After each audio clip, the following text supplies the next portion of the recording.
Okay, let's dive right into this explainer. Today, we're exploring a source that asks us to completely discard conventional history. The standard tales of kings, dates, and battles. Instead, we're going to look at the Iranian Plateau through a radically different lens. We are literally going to examine it as a thermodynamic administrative operating system. I know it sounds a bit out there, but it is a wildly different and fascinating way to view history, focusing entirely on energy, order, and the hard science of managing human society. So here's our roadmap for today. We'll start with the scientific operating system itself, look at how it booted up and scaled, cover the entropy and thermodynamic corrections, move through the great sterilization and geopolitical containment, and finally discuss the potential for its reactivation. All right, Section 1, the scientific operating system, establishing the lexicon of Iranian reason. Let's get into the basic code. To really get this administrative blueprint, we have to start with entropy. In the context of our source material, Iranian reason isn't defined as some cultural artifact or religion. It's actually defined as the strict application of thermodynamics to manage human energy. It is the active, constant battle against inevitable system entropy, the natural decline of literally any complex society into chaos and disorder. Think of it like a messy room. Unless you actively expend energy to organize it, it just naturally gets messier over time. That is what the system is trying to prevent. Now, what's really fascinating here is how the source material completely recontextualizes Ahura Mazda. So while this is often viewed purely through a theological lens, the text frames it objectively as the core ordering metric of the system. It's presented as the active principle of scientific order, specifically designed to counter Ahriman, which represents the force of chaos and dogmatic entropy. Basically, it's the constant application of energy required to maintain system stability. And this systemic thinking goes incredibly deep. The Amashe Spanta, traditionally known as the Holy Immortals, well, they weren't mere theological figures in this framework. According to the texts, they served as the actual architectural blueprints for stabilizing civilization. They were the practical structural pillars that were required to keep the engine of society running against that relentless pull of decay we just talked about. So if those principles were the blueprints, the Mahistan functioned as the central processing unit. This was a system of dialectical governance, meaning it relied on comparing opposing ideas to find the actual truth. It prioritized open discussion and free will way over forced compliance. And this administrative CPU was incredibly effective. It famously outputted the Cyrus cylinder, which we recognize today as the world's very first human rights declaration. But how did this operating system maintain its data integrity over time? Enter Cinna-B-Cinna, or chest-to-chest transmission. Now, this wasn't just casual fireside storytelling. It was a secure, high-fidelity oral tradition. The sources argue it was utilized to securely transmit data and retain the exact psychological frequency of scientific discovery. They purposefully avoided what they viewed as the dogmatic traps of static, written fictions. It's a really unique way to look at data storage. So how did this all work in practice? Well, the sources map out a step-by-step dialectical engine used to convert balanced dialogue into material policy. You start with good thoughts. That's the open dialectical discussion of opposing views. Then that gets processed into good words, which is the articulation of clear policy. And finally, it outputs as good deeds, the actual physical implementation of that policy. It's essentially a highly efficient algorithm for governance. Moving on to Section 2. Boot up and scaling, covering 10,000 BC all the way to 651 AD. To set the stage, here is a high-level timeline of the macro epochs we're tracking. We're looking at a persistent, thousands of years-long oscillation. We've got the initial boot up with the mastery of fire, the massive scaling during the Achaemenid era, and then cycles of entropic suppression, sudden resets, logic gate failures, and finally, modern containment. It is a relentless historical battle between order and chaos. It all begins with the boot up sequence. The figure of Kumars and the primordial mastery of fire wasn't just about early humans staying warm. The text marks this as the fundamental transition from basic animal survival to applied thermodynamic science. Civilization itself was essentially ignited by this metallurgical precision, and that knowledge was securely preserved via that Cinna-B-Cinna tradition we mentioned, specifically to successfully organize and defend the very first human settlements.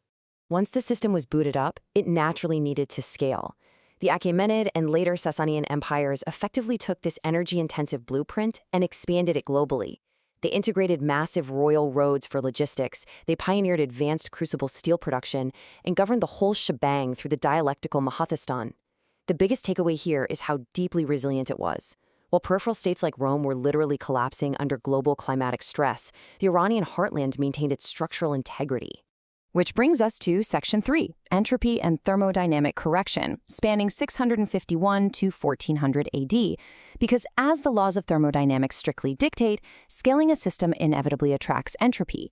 The source material outlines a profound corruption of the plateau's dialectical engine during the interregnum, drawing a very stark contrast between two operational modes. Instead of the scientific order of the Mahastan, which prioritized open exchange and free will, the texts argue that incoming doctrines impose sectarian overlays. The authors term these doctrines Abrahamic fictions. According to their framework, these systems suppress the high-fidelity oral archives and relied on rigid written control. The tragic result, as the source frames it? Well, high-tech Iranian material science, like their incredibly advanced blades, were reduced from tools of scientific advancement into mere instruments of sectarian expansion. But systems have a pretty wild way of correcting themselves. Remarkably, the source material frames the brutal Mongolian invasion not just as a standard conquest, but as a necessary thermodynamic correction. I know, it's a pretty intense thought, but the framework argues the Mongols functioned as a massive system reset. They purged the accumulated entropy and practically forced lost metallurgical secrets back to the Zagros Mountains. This actually facilitated a brief but intense renaissance of massive bleed production in centers like Damascus and Mashhad. Next up, Section 4, the Great Sterilization, spanning 1600 to 1800 AD. Following that brief Mongolian restoration, the system experienced its most catastrophic intellectual failure yet, right in the heart of the Safavid era. The sources describe this period as a literal civilizational lobotomy. The Safavid monarchy instituted what the texts call an intellectual logic gate failure. By actively suppressing the open, dialectical Mahasistan tradition in favor of rigid, exclusive Shia indoctrination, Shah Abbas essentially bricked the operating system. The core argument here is that he permanently prioritized sectarian exclusivity over open exchange, effectively isolating the plateau from the broader evolution of global science. And the mechanisms of this sterilization were incredibly deliberate. By implementing rigid dogma, they created a closed logic gate, completely blocking all cross-pollination of scientific ideas.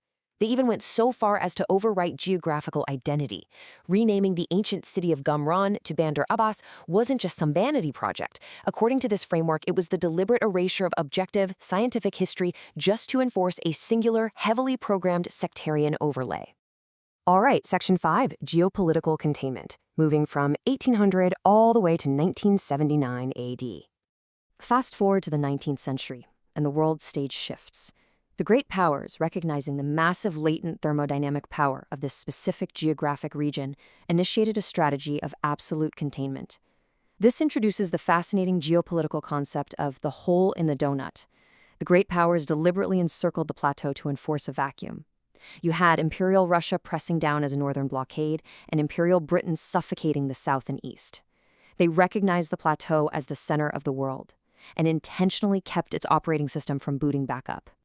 But how exactly did they enforce this vacuum? Well, the tactics were precise and entirely focused on preventing connectivity. They systematically obstructed vital trans-Iranian railway projects, both north-south and east-west. They cultivated a geographic pariah status. And most tellingly, to ensure the plateau remained this isolated hole in the donut, these empires actively sponsored the most insular, anti-scientific, and sectarian elements of the establishment. They literally weaponized internal entropy to block the exact infrastructure required to reactivate the region's historical administrative engine. And finally, Section 6, Potential for Reactivation. Let's look at the modern thermodynamic balance. This brings us to the ultimate synthesis of our analysis today regarding the current state of the Iranian operating system. We've tracked 10,000 years of this dialectical struggle between order and entropy, between high-fidelity science and rigid dogma. And that leaves us with a profound objective question to ponder. As the fundamental forces of Oromazd and Ahriman continue their dialectic today, what global geopolitical shifts will inevitably occur if the Iranian Plateau's foundational scientific blueprint finally overrides its current dogmatic constraints? Seriously, what happens when the hole in the donut is filled and this ancient engine turns back on? Thanks for joining me on this explainer. I really hope this completely changed how you view this region's history. See you next time.